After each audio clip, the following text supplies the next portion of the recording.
Muy buenos días, muy buenas tardes y muy buenas noches. Bienvenidos a otro programa de Pura Virtud, Cine y Literatura. Hoy tenemos un programa especial porque hoy estamos con un auténtico peso pesado del periodismo en España. Estamos con una de las figuras más importantes del mundo del periodismo, de lo mágico, de lo extraño, de lo alternativo en España. Estamos con Jesús Callejo, que es el responsable de algunos de los programas más exitosos y más perseverantes del periodismo alternativo, de temas, ya digo, relacionados con lo mágico, con lo extraño.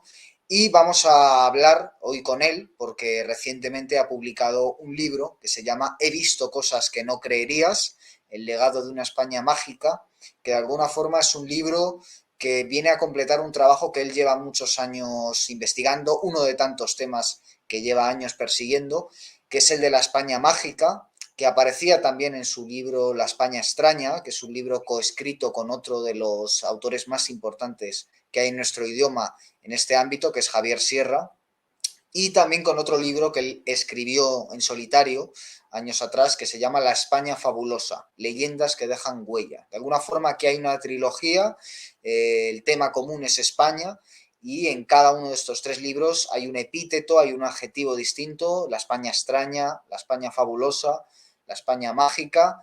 Y bueno, ahora que hace unos meses que ha muerto Fernando Sánchez Dragó, el autor de Gárgoris y Avidis, una historia mágica de España, que de alguna forma es el aldabonazo para toda esta literatura que ha tratado distintos autores, y Jesús es sin duda uno de los más importantes que han venido por ese camino, pues es un placer tenerle aquí con nosotros para que nos cuente todo lo que ha leído, que es muchísimo, y todo lo que ha vivido, que es tanto o más, que yo creo que también es una particularidad tuya, Jesús, que te has pateado España de arriba para abajo y que todo lo que cuentas lo cuentas porque lo has leído y porque lo has vivido. Así que muchas gracias por estar aquí.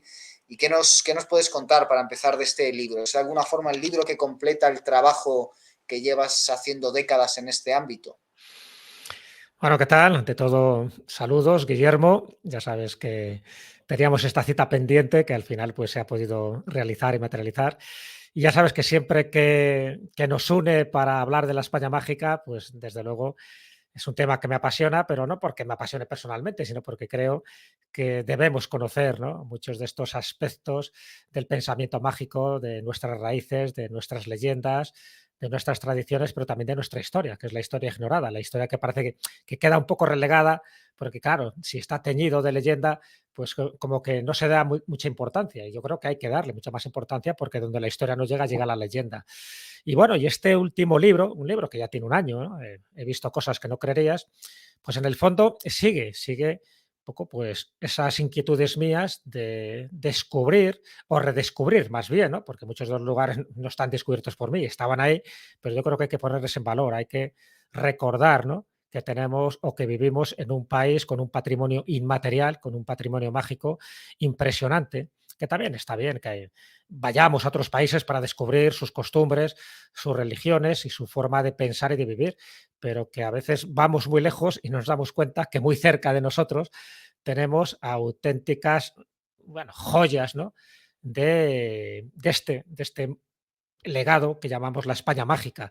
Y ahí se incluyen muchísimas cosas, no solo estamos hablando de edificios, de tumbas o de reliquias o de catedrales, sino también de ritos, de fiestas, en fin, de una forma de entender la vida y entender la muerte que es muy propia también de nuestro carácter español, con sus virtudes, con sus defectos, pero no olvidemos que somos herederos de muchas culturas, de muchos pueblos que han pasado por España y que, quieras o no, pues han dejado su pozo, han dejado su huella. Y lo que intento reflejar en este libro, en este último y en los que acabas de citar, pues es eso, cosas que a mí me han sorprendido, cosas que yo creo que es bueno recordar y sobre todo darnos cuenta de que si nos olvidamos de todo eso, pues nos estamos olvidando de una de las grandes esencias del ser humano, ¿yo? Y es que pensamos lo que pensamos y creemos lo que creemos ahora mismo es porque nuestros antepasados nos han dejado un legado que en muchos casos es prodigioso. Y ese legado, ya te digo que tiene muchas manifestaciones y una de esas manifestaciones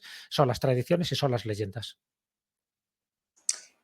Jesús, la tuya es una vida dedicada enteramente a la investigación, a la crónica, al viaje, a la divulgación, a la transmisión, a la pasión por el saber.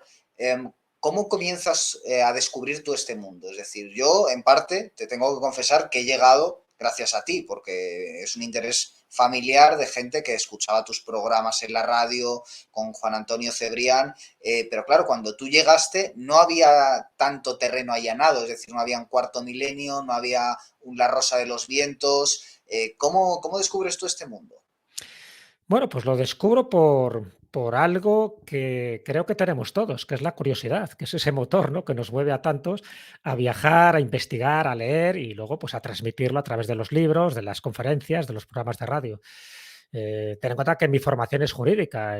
Yo he estado durante muchísimos años en la administración, en concreto en el Ministerio de Trabajo, y ahí en su momento conocí a Carlos Canales, que también letrado como yo, y hablando, pues bueno, nos dimos cuenta de que ciertos aspectos de nuestra mitología pues era bastante desconocida, no solo en el extranjero, sino también aquí en España. Y ahí surgió ese primer libro que era el de Duendes, pero surge el de Duendes, igual que luego surgen otros libros que completan esa trilogía de los seres mágicos de España, pero yo en aquella época seguía trabajando en la administración, o sea, yo no pensaba dedicarme a esto para nada, para mí era un hobby, era algo que me gustaba y pensaba que podíamos contribuir, ¿no? Un poco a esa laguna que había en España sobre este tipo de criaturas, cuando sí había libros, por ejemplo, pues en Francia o en Inglaterra o en Escocia, que trataban de estas criaturas, o en Alemania también. Bueno, pues una cosa lleva a la otra, ¿no? Eso se convierte en un libro, ese libro se convierte también en artículos, entrevistas de radio, luego surge otro que es he visto cosas que no, seres y lugares que no creerías, también con Carlos Canales. A partir de ahí es cuando Cebrián nos empieza a entrevistar, lo que era turno de noche, luego se convierte en una sección en La Rosa de los Vientos, porque le llamó mucho la atención, yo creo que los temas y la forma que teníamos de contar esos temas, ¿no? Tanto por escrito como de forma hablada. Y es lo que te vas metiendo poquito a poquito, vas conociendo a gente, ¿no? A gente interesantísima de este mundillo, como era Enrique de Vicente, que fue el que me dio la primera oportunidad de escribir en Año Cero. Luego conocí, evidentemente, pues a Javier Sierra y a tantas y tantas personas con las que se van creando lazos, lazos comunes, lazos de amistad, lazos de ese tipo de interés por dar a conocer pues, lo que tenemos aquí, ¿no? Este patrimonio tan rico, tan material y tan inmaterial a la vez. Y bueno, y eso es lo que me hizo poco a poco adentrarme en muchos terrenos de esa historia ignorada y al final, pues la historia ignorada te lleva eso, a tradiciones, a leyendas, a descubrir un poco lo que es la historia, por ejemplo, antigua, ¿no? Con los megalitos, el por qué se construían, dónde se construían, en la historia medieval, tengo un par de libros, ¿no? Dedicados a esas curiosidades, a esos misterios de la Edad Media, 1000 años, ni más ni menos, donde dejaron una huella tremenda y no fue una edad tan oscura. Y muchos de mis libros, si te das cuenta, tienen un denominador común. Trato sobre eso, sobre personajes mitológicos, que como empecé a escribir, sobre estos duendes, estas hadas, pero también sobre la historia, sobre las leyendas, sobre los lugares mágicos, sobre las plantas, sobre la naturaleza, es decir, todo aquello que forma parte de ese paisaje, pero también de ese paisanaje en el sentido de que nos ha influido, nos ha marcado y nosotros también como seres humanos hemos dejado huella pues a través de distintas construcciones. Precisamente para eso, para marcar lugares sagrados, lugares que ya lo eran en la época pagana y que luego en la época cristiana también se han reconvertido en lugares de peregrinación. Entonces, bueno, pues libro tras libro, en el fondo, a pesar de que toco muchas temáticas, en fin, no tengo como una especialidad muy concreta, pero si tuviera alguna, yo creo que es eso, es arañar, es un poco inmiscuirme en esos aspectos más insólitos, más sagrados, más mágicos, más extraños, en fin, todos los adjetivos que tú le quieras poner, pero que forman parte de la España en la que vivimos. Y la España en la que vivimos, desde luego, a pesar de que hay unos hilos comunes, también hay muchas diferencias entre las creencias y los mitos de Cataluña, de los de Galicia, de los de Canarias, de los de Baleares o los de Extremadura. Eso me atraía, pero también vi que había unos lazos comunes en lugares mágicos. Y ahora que estamos hablando de lugares mágicos, había unos patrones comunes, tanto en España como en el resto del mundo. El por qué se construye, dónde se construye, por qué tienen estas orientaciones y por qué muchos están marcados por algún tipo de prodigio, algún tipo de milagro o algún tipo de acontecimiento sobrenatural. Bueno, pues si conocemos eso, cuando vas a estos lugares, creo que los vives con mayor pasión, porque conocer, en el fondo, también es, o saber mirar, ¿no? Como yo digo muchas veces, es saber admirar las cosas que tenemos a nuestro alrededor. Hablabas de ese sustrato particular que tiene España, ¿no? Mencionabas el pasado pagano, después cómo se va adhiriendo el cristianismo y precisamente uno de los puntos clave en este asunto es el Camino de Santiago, ¿no? Que es uno de los lugares más importantes de peregrinación en España, que le hizo durante mucho tiempo la competencia a la propia Roma como lugar principal en Europa de peregrinación cristiana, pero que tiene un trasfondo pagano previo. Y que no acababa en Santiago, sino que acababa en Finisterre, donde el peregrino debía ver la muerte del día y el nacimiento del día, ¿no? Y sufrir esa transformación. ¿Crees que España es un lugar de intersección, ya no solo en el Camino de Santiago, sino en general, de distintas culturas y que eso es lo que hace que en comparación con otros países que también son muy ricos, tenga quizás una especial carga que sea de alguna forma inagotable? Sí, es inagotable, está claro. Fíjate que se han escrito libros. Tú has citado a Fernando Sánchez Dragó. Después de Sánchez Dragó viene Juan García Tienza, ¿no? Con sus guías de la España mágica.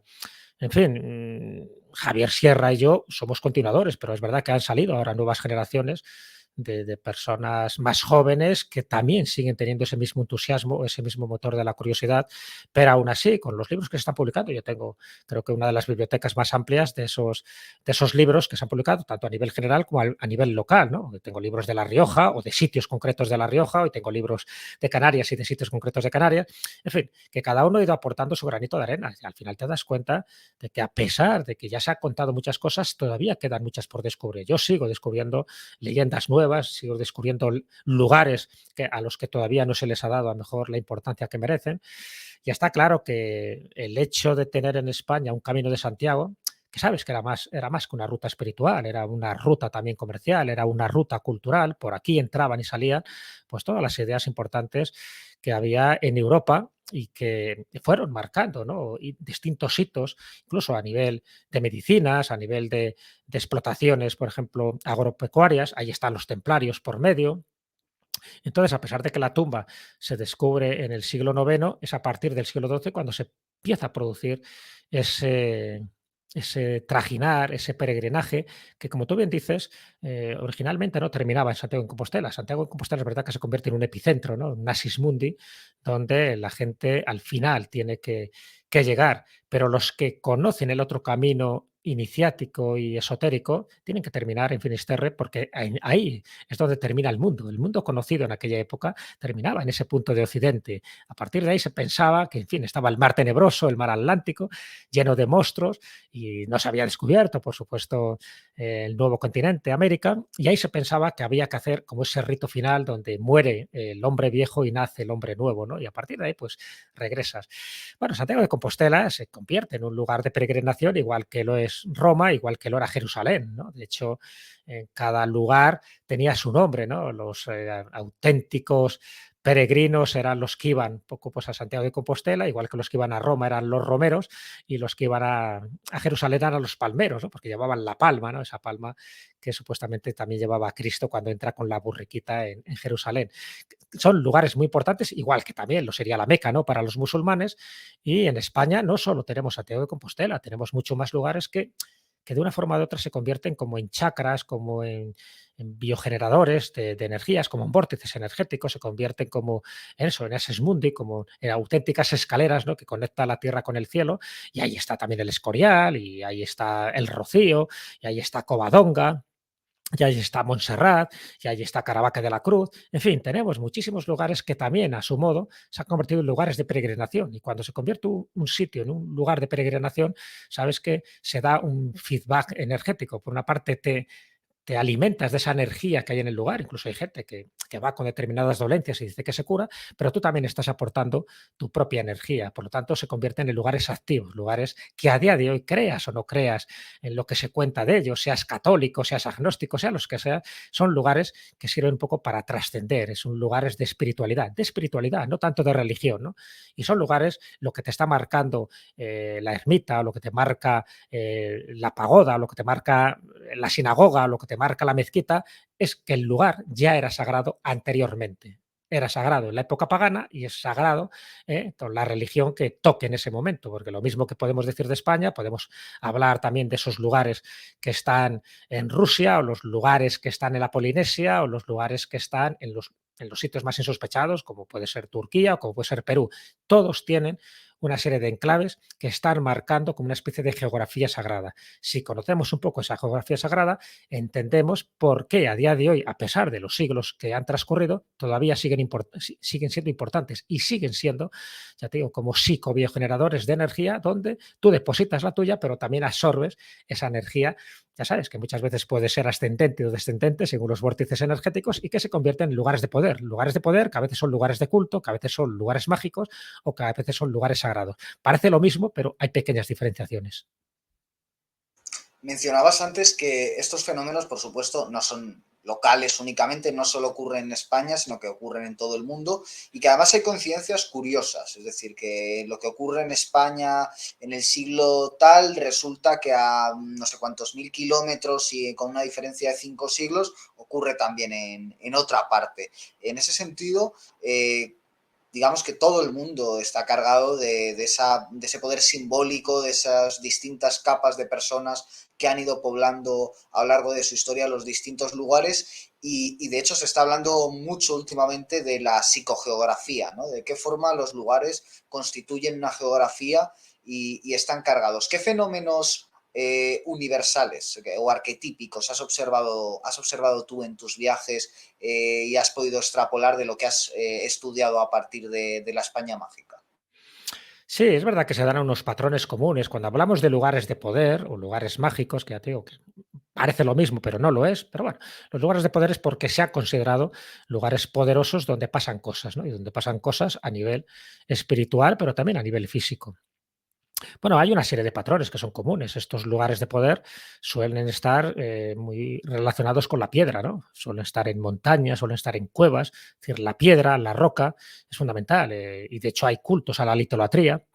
Y hay lugares donde de culto, ¿no? Donde están situados, por ejemplo, en un volcán o en un acantilado, tienen sitios que te llama la atención, pero que la piedra tiene un protagonismo esencial, ¿no? Sobre todo esa parte telúrica que genera la piedra. En otros, por ejemplo, tiene que ver con lo vegetal, con los bosques, con un árbol, por ejemplo, un árbol sagrado, un árbol donde ha ocurrido una hierafonía, es decir, una manifestación de lo sagrado, una aparición mariana. Los árboles y el bosque en general, acuérdate que los celtas, para ellos el bosque era su templo, los nemetón, ¿no? Era el sitio donde adoraban a sus dioses, no construían un templo con piedra o con adobe, era el propio bosque. Y el otro elemento es el agua. Son lugares donde están ubicados cerca de un río, cerca de un lago, cerca de un manantial, y muchas veces estos lugares de poder hace que ese agua, ese manantial, tenga propiedades terapéuticas o propiedades, vamos a llamarlas así, beneficiosas para la salud. Bueno, pues esos son un poco como una constante. Luego ya te digo, la construcción puede ser distinta, puede ser un dolmen, puede ser una ermita, puede ser eso, una pequeña pagoda, cualquier cosa, incluso un amontonamiento de piedras, como pueden ser los milladoiros, ¿no? Que también hay algunos en el Camino de Santiago. Entonces, lo que intentan, y eso es como una especie de ley universal que establecemos en ese libro de la España extraña que escribí con Javier Sierra, lo que te intentan decir es que lo importante es el lugar. ¿Vale? Que el lugar es lo que te está diciendo que ahí siempre se ha producido algún tipo de devoción, de culto, y cuando empiezas a rascar un poco en esa epidermis de la historia y de la prehistoria, pues te das cuenta que pueblos prerromanos ya estaban ahí adorando, que los romanos luego construyeron a lo mejor un infario, que luego cuando llegan los visigodos construyen una iglesia, que luego se construye una ermita, una catedral románica, luego una gótica, pero siempre parece que el mismo lugar, ¿no? Cuando lo lógico a nivel arquitectónico, es decir, bueno, construye 10 metros más allá, ¿no? Porque construir en el mismo lugar es más complicado, ya están los cimientos hechos. No, tiene que ser en ese lugar porque ese lugar es el que de alguna forma te impregna de sacralidad. Y tú también te impregnas de ella, ¿no? Ya te digo, con independencia de lo que uno crea o no crea, porque esto tiene más que ver con las sensaciones, con lo sensitivo, más que con las ideologías.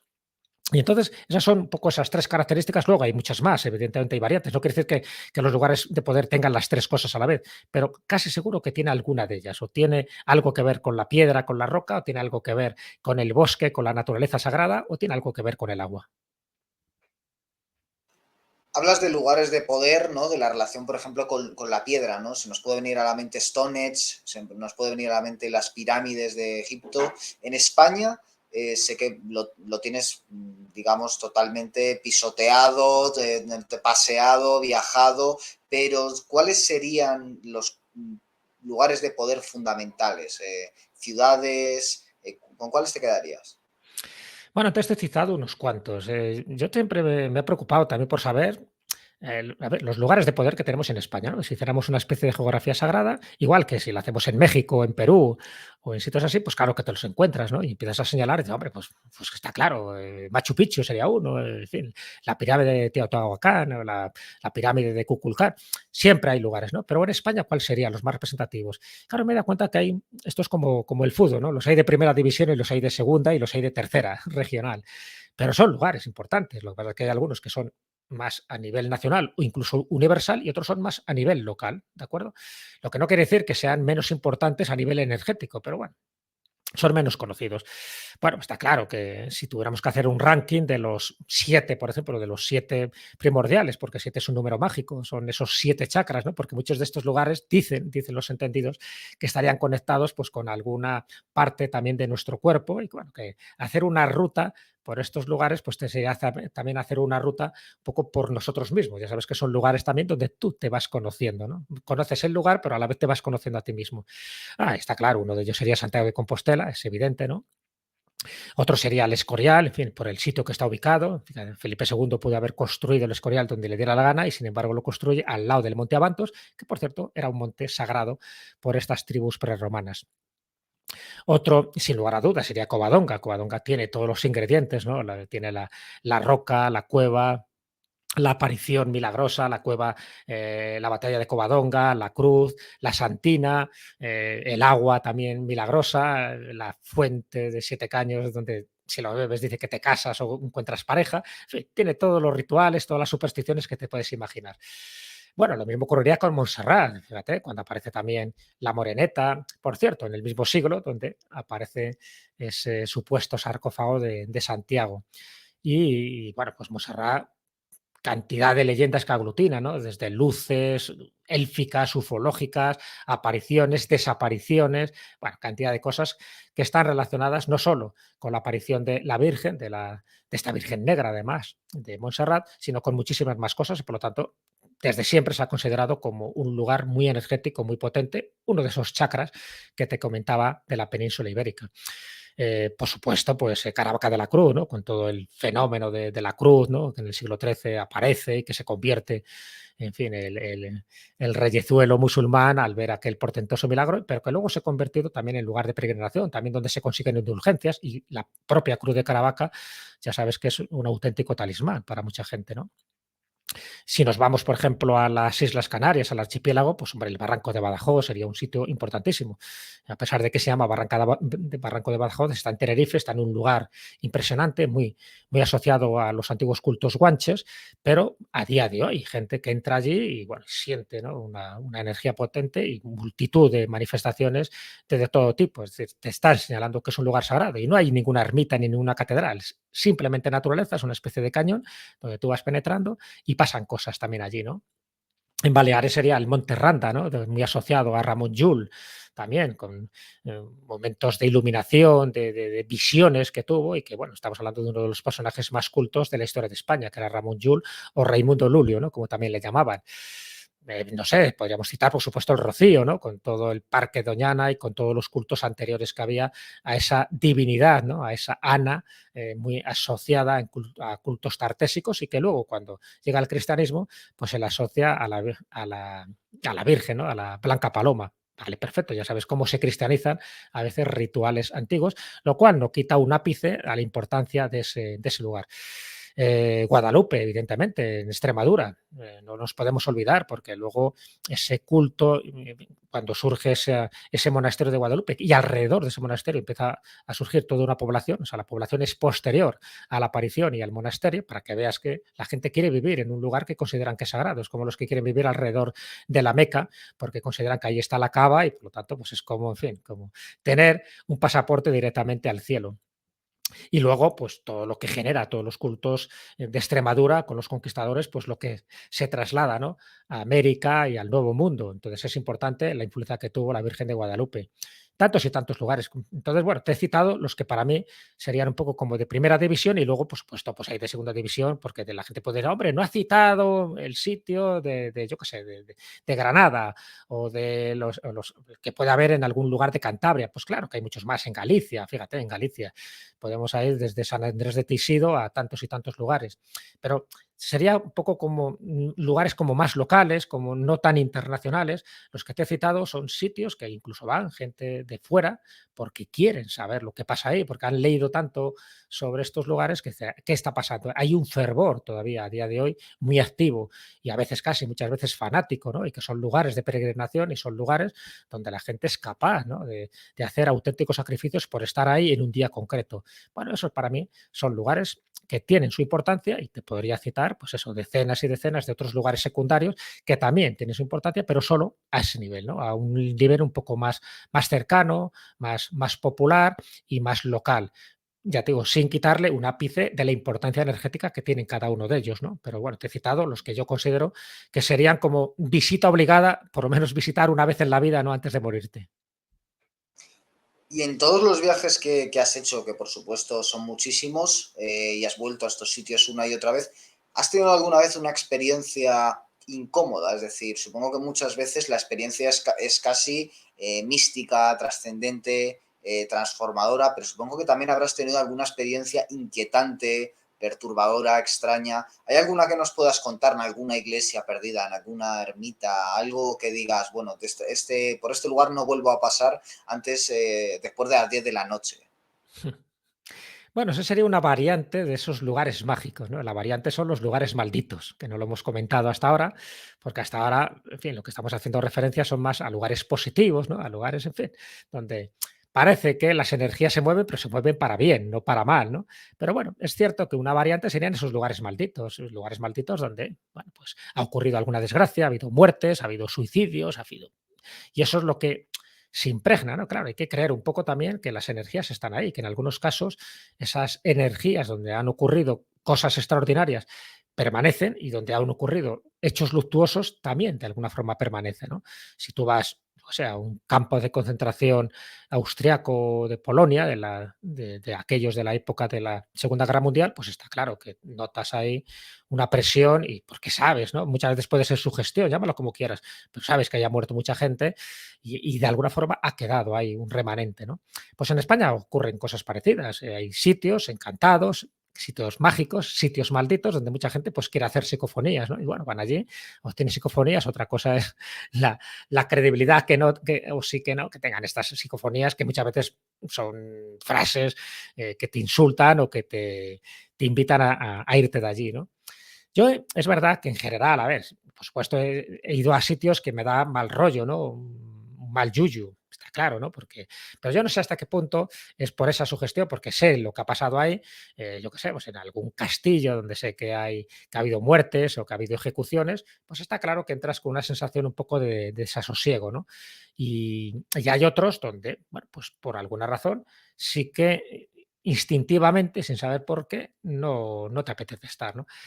Ya te digo, no es muchos los lugares donde yo lo he sentido, ¿no? Y tampoco quiero citar algunos concretos por eso, para no crear ahí como una especie de predeterminación de, ha dicho Jesús que en este sitio se pasan mal, ¿no? A lo mejor me gusta más citar lugares donde se pasa bien, ¿no? Y donde hay puntos energéticos. Y por citarte algunos de los que yo considero que, fíjate, uno que es ambivalente, ¿no? Porque para mí yo he tenido sensaciones buenas, pero sé que hay gente que cuando ha entrado sí que le ha producido un cierto rechazo. Y te estoy hablando, por ejemplo, de la iglesia de San Baudelo de Berlanga, que está en Soria, en un sitio ahí apartado dentro de esa Soria despoblada, pues es una ermita que todavía se conserva, y además que tiene un poco que ver con la época mozárabe, y que está construida además encima de una cueva de eremita, porque aquello fue zona de eremitorios, pero de eremitorios de estos rústicos, ¿no? Donde se vivía en una roca, pero luego se construyó justo la ermita en el lugar que se pensaba que era más sagrado. Bueno, yo cuando he entrado, además entrase hay solo una columna en forma de palmera, encima hay un cupulín, una especie como de pequeño habitáculo, que parece ser que era para algún tipo de iniciación, de recogimiento, Y para mí me parece un sitio, también ahí se sufrió un expolio, ¿no?, de las pinturas que había en San Bodelo de Berlanga, se vendieron o mal vendieron a principios del siglo XX. Y para mí es un sitio muy curioso, cuando yo he entrado en esa cueva, ahora me parece que no te permiten entrar dentro de la cueva, que está en el interior de la propia ermita de San Mateo de Berlanga. Entonces yo he notado ahí una sensación muy reconfortante, ¿no? Como que la roca te abriga, ¿no? Te acoge. Pero hay gente que ha entrado ahí y ha sentido como un rechazo, ¿no? Pues, uy, qué mal rollo aquí, y ha salido casi despavorido de allí, ¿no? Pues te digo que hay muchos lugares de estos que consideramos que dan mal rollo y tal, y muchas veces es por la sensación que tú tienes o por el momento que estás viviendo, y no es porque haya ocurrido nada en sí. Yo tengo mi teoría de que los lugares no es que sean buenos ni malos. Es decir, hay lugares que evidentemente tienen un tipo de energía y otra, y en función de cómo tú estés, de ese ánimo, pues te acogen o te rechazan, ¿no? Ya te digo, quitando los lugares que sabemos perfectamente que son luctuosos porque ha habido de todo allí, ¿no?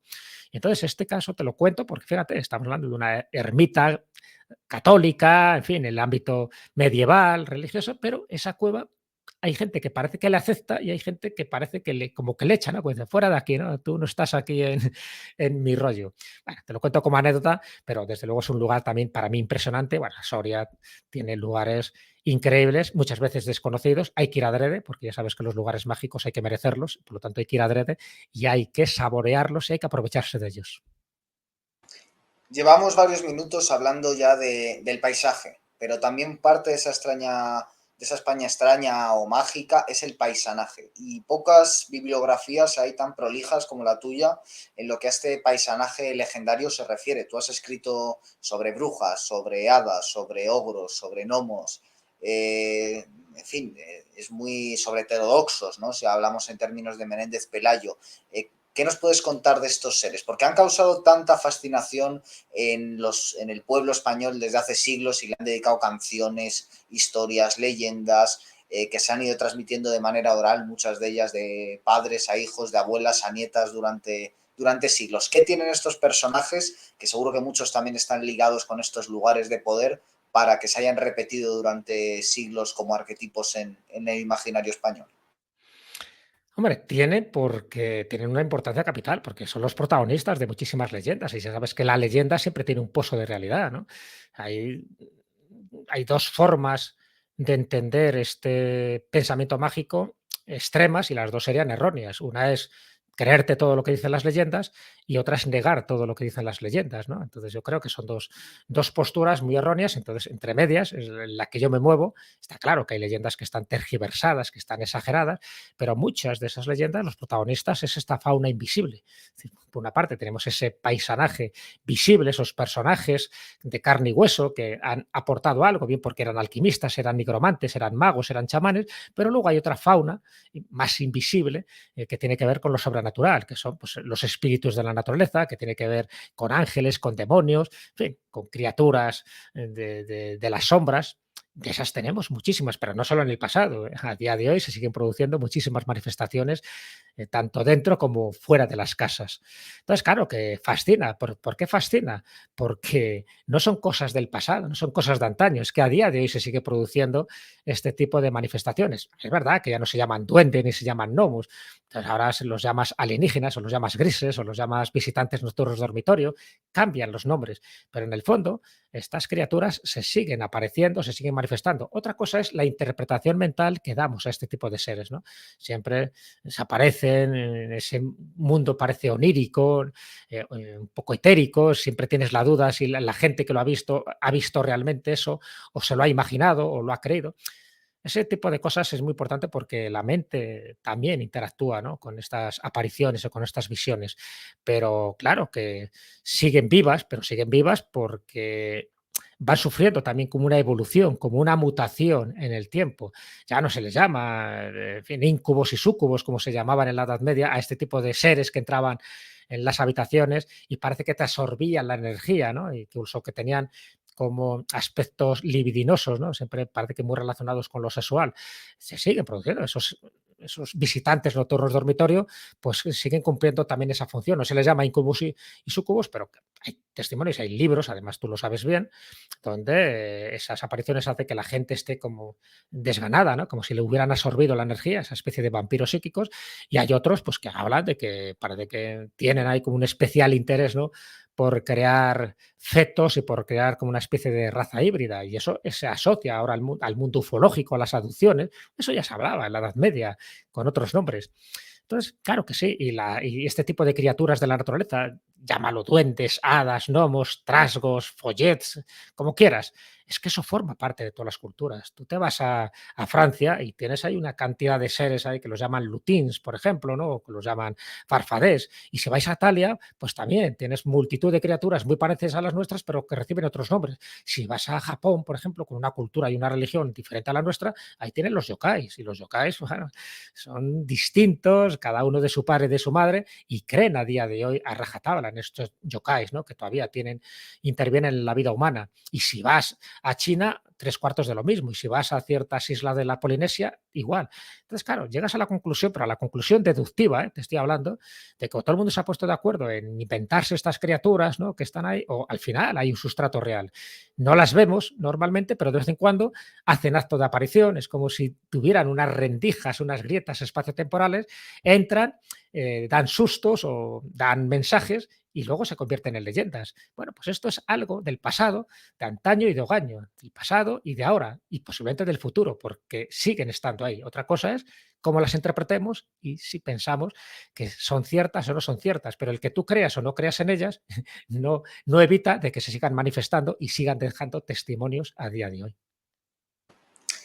Y está claro que España, aparte de la propia visión de la España mágica que tú has recabado recogiendo los testimonios de los propios españoles, también es muy importante la visión que proyecta en los países que la han visto desde fuera, ¿no? Y España ha recibido muchos viajeros de otros países que han venido seducidos por todo ese mundo legendario que ellos, bueno, cuando uno lee sus testimonios resulta que España está llena de gitanos, de hechos maravillosos, de gitanos, quiero decir, tocando la guitarra en torno al fuego, bailando, es decir, una cosa totalmente irreal, pero que es lo que han contado durante mucho tiempo que era España, ¿no? Y la Inquisición forma parte también un poco de esa leyenda, ¿no? De cómo los españoles, por un lado, teníamos ese mundo mágico lleno de leyendas que están en cada esquina de cada ciudad, y por otro lado también esa sombra de la Inquisición que trata de reprimirlo. ¿Por qué crees que ha habido esta imagen de la España mágica también desde fuera, que muchas veces tenía un pozo negativo, un pozo de irracionalidad, de atraso, etcétera, etcétera, que todavía hasta tiempos muy recientes ha costado quitarse en lugares como las Urbes, ¿no? Y hay un documental famoso de Buñuel que hoy en día sabemos que buena parte de él es falsificado, que cuenta también, bueno, pues la gente deforme, la gente con problemas mentales que vivía allí, que bueno, ya digo que luego se ha descubierto que no era así, pero que bebía mucho de esa visión que tienen de fuera de España y que también se han alimentado pues de los cuadros de Goya, las pinturas negras de Goya y otro tipo de obras. Bueno, a ver, hay varias causas, ¿no? Como todo en la vida. Has citado varios ejemplos. Uno es el de la Inquisición. La Inquisición no solo estuvo en España. Hay mucha gente, cuando habla de la Inquisición, parece que fue un invento español. La primera Inquisición fue en francesa, ¿no? Para luchar contra los cátaros o los albigenses. Y hubo más Inquisiciones. Luego, cuando se pone ya en lo que es la Edad Moderna, fíjate que la Inquisición no es algo exactamente de la Edad Media, ¿no? Quitando esa primera Inquisición, la francesa, cuando los reyes católicos instauran esta Inquisición en España, ya estamos en ese final de la Edad Media, estamos en la Edad Moderna, pero es como Inquisiciones en otros lugares, y parece que solo éramos nosotros los que perseguíamos a herejes y a brujas, ¿no? Claro, esa es la leyenda negra, pero la leyenda negra que nos han inculcado los enemigos naturales de España. España se ha estado peleando durante muchísimos siglos pues, con Inglaterra, con Francia, con Holanda, en fin, y esos han creado una leyenda negra, ¿no? En España. Exagerando, evidentemente, muchos de los aspectos. En el caso de la Inquisición española, cuántas veces se nos ha dicho, ¿no? Que perseguían a las brujas, que las quemaban, que en fin, que ha habido miles de gente ejecutada, ¿no? Por sus creencias. Y no es verdad que la Inquisición perseguía a los herejes y sobre todo a los protestantes, a los moriscos, a los judaizantes, pero no tanto a las brujas. A las brujas no las hacía prácticamente ni caso porque pensaban que, bueno, que eran más supersticiones y que muchas eran falsas acusaciones, ¿no? Sin embargo, en Alemania pues sí que se tomaban al pie de la letra lo de las brujas y ahí llegaron a quemar hasta 25.000, o sea, de las 50.000 muertes que se atribuyen a las brujas durante esa caza de brujas que duró 3 siglos, ni más ni menos, donde estaba involucrado todos los países europeos y todas las mentes pensantes eran los que pensaban que había que acabar con estas personas que eran sicarios del demonio. En España no llegaron a más de 100 ejecuciones en esos 3 siglos y, sin embargo, en Alemania fueron 25.000. La gente habla de las 25.000 brujas quemadas en Alemania, ¿no? Hablan de que España, no sé qué. Es un desconocimiento, pero es un desconocimiento, ya te digo, impuesto por esa leyenda negra, pero lo peor no es lo que decían los holandeses o los franceses o los ingleses de nosotros, ¿no?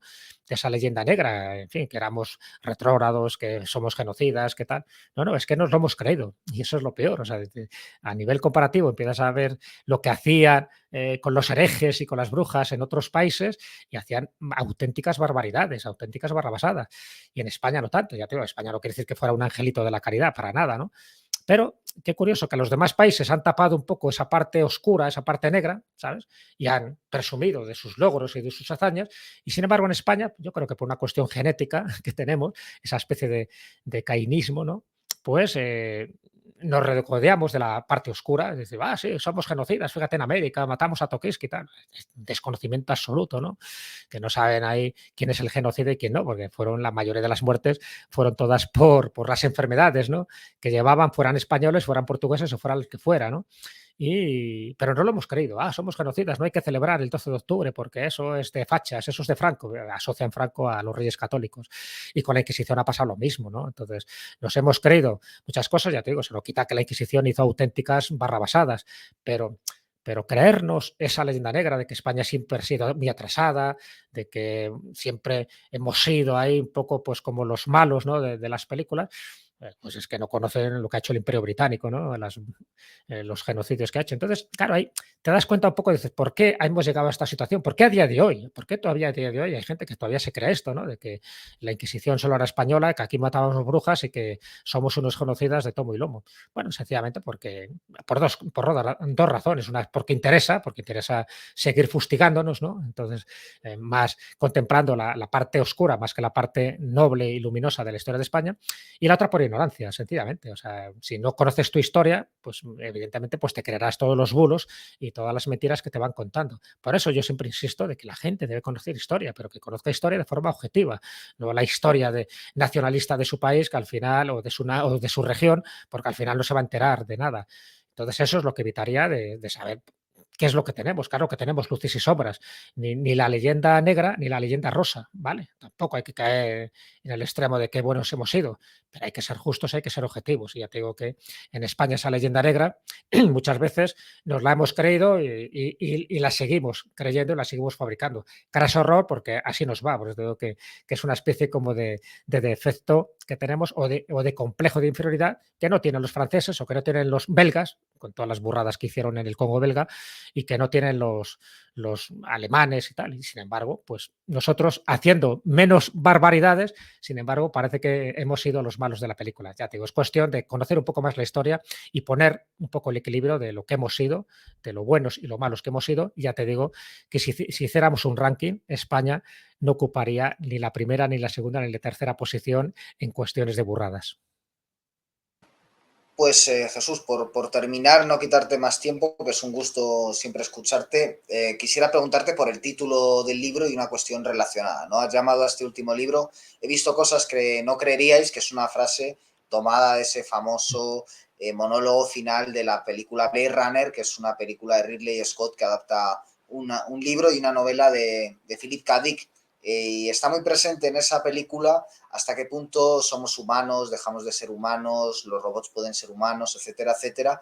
Y quisiera preguntarte también por el legado de la España mágica en unos tiempos, y esto es paradójico que lo esté diciendo virtualmente, donde la tecnología cada vez es más importante en la vida de las personas. Y sobre todo, te hablo casi como alguien de mi generación, que se ha dado cuenta de que la gente de mi edad muchas veces no podrá decir en el futuro eso que dices tú. He visto cosas que no creeríais porque estamos todo el día viendo la pantalla del móvil. Entonces quisiera preguntarte hasta qué punto la España mágica no está en peligro por culpa también de la tecnología, ¿no? Si no nos está distrayendo muchas veces cuando nos vamos de vacaciones, cuando viajamos, cuando sencillamente estamos en la parada del autobús y puede pasar algo extraordinario o singular, o podemos percibir lo que tenemos a nuestra mente, pero estamos enfrascados en el teléfono, con los auriculares, y conseguimos que no permeara lo que tenemos a nuestro alrededor. ¿Cómo ves tú, que tienes una labor muy activa de transmisión con tus libros, con tus programas, con tus charlas, esa recepción de los jóvenes? ¿Crees que sí que hay relevo? ¿Crees que es complicado? ¿Crees que habría que tomar conciencia de ello? ¿Tú qué opinas al respecto? No, yo estoy convencido que este legado no se va a perder nunca. Ya sabes que todo va por ciclos, ¿no? Hay ciclos donde parece que estamos más interesados en determinados temas y otros pues que los relegamos, pero al final todo es ciclo, ¿no? También es verdad que estamos en ese mundo de la tecnología para bien y para mal. Tiene muchísimas ventajas, pero también muchísimas desventajas porque estamos más en lo inmediato, en fin, en el tuit, en el titular periodístico, y a veces no profundizamos, leemos menos, viajamos menos. Pero todo es una cuestión de modas. También es verdad que ahora la información la tenemos con muchas más facilidades que antes, ¿no? Tenías antes que ir a bibliotecas o ir a sitios así casi inaccesibles. Entonces yo creo que es una cuestión de reciclar y de adaptarnos a las nuevas modas, ¿no? Y sobre todo, pues aprovechar, pero aprovechar en sentido positivo la tecnología, no que la tecnología nos convierta prácticamente en robots, ¿no? Ahora está muy de moda la inteligencia artificial, pero a mí no me da miedo la inteligencia artificial. A mí lo que me da miedo es que la inteligencia natural se vaya perdiendo, ¿no? Que la gente al final se convierta en un vago y que no utilice, pues eso, no vaya a las fuentes, ¿no? A los libros, a los lugares, y que solo se quede, pues eso, en el mundo virtual, y que se ponga unas gafas, ¿no? De realidad aumentada, y para él ese sea su mundo. Ese sería un riesgo. Algunos van a caer en ese riesgo y ahí se quedarán, ¿no? Una especie de mundo paralelo. Pero yo estoy convencido, y además hay nuevas generaciones. Tú eres un ejemplo, Guillermo, ¿no? De personas que estáis implicados en esto, ¿no? En conocer lo que hay de verdad, en saber que vivimos en un país y en un mundo maravilloso, y que por lo tanto, pues cuanto más sepas, pues más te diviertes, ¿no? Esto es como los juegos, ¿no? Si tú desconoces las reglas de un juego, pues te aburres y te marchas, pero si conoces las reglas del juego, pues te diviertes y aprendes y sabes los trucos y sabes las mañas y cómo defenderte en los momentos más complicados. Aquí ocurre algo parecido. Yo tengo auténtica fe y esperanza de que las nuevas generaciones van poco a poco aprendiendo este tipo de cosas. Está claro que hay muchos jóvenes, pues está claro que no les interesa para nada, pero igual que jóvenes, igual que adultos, nunca les ha interesado esto y ya está, y perfecto. O sea, cada uno va a su ritmo y cada uno aprende lo que quiere aprender, ¿no? Yo tengo algún amigo que me dice, yo no leo libros hasta que no hagan una película del libro. Bueno, pues vale, pues está perfecto. Espera a que hagan la película y a ver luego qué película hacen de ese libro. Es decir, que el que quiere buscar, el que quiere conocer, el que quiere comprender, lo hace. Ahora hay medios para hacerlo. El que no, el que solo se conforma, pues eso, con las cuatro cosas de la vida, pues me parece muy bien porque es el momento evolutivo en el que está. Y este mundo mágico, este pensamiento mágico, estas investigaciones, estos libros, esta inquietud, no va a desaparecer nunca, porque lo estoy viendo, ¿no? A mi alrededor, yo viajo mucho, estoy en muchos congresos y hay muchísima gente joven, aparte ya de la gente de mi edad y que, bueno, que seguimos un poco esa estela, hay muchísima gente joven que quiere aprender un poco lo que tú has dicho, que a través de mis libros, los libros de Javier Sierra, los libros de Atienza, tanta gente, pues se espolea la imaginación, y la imaginación y la curiosidad, ya te digo, son motores fundamentales para eso, para que no se pierda un poco nuestro legado, porque perder nuestro legado, entonces ahí sí que tendríamos un problema, porque si desconocemos de dónde venimos, sí que vamos a desconocer hacia dónde vamos. Pues Jesús Callejo, muchas gracias por tu labor, muchas gracias por haber venido al programa. Ahí está tu último libro y, como decía nuestro querido Fernando Sánchez Dragó, maestro de todos nosotros, todo está en los libros. Hasta pronto.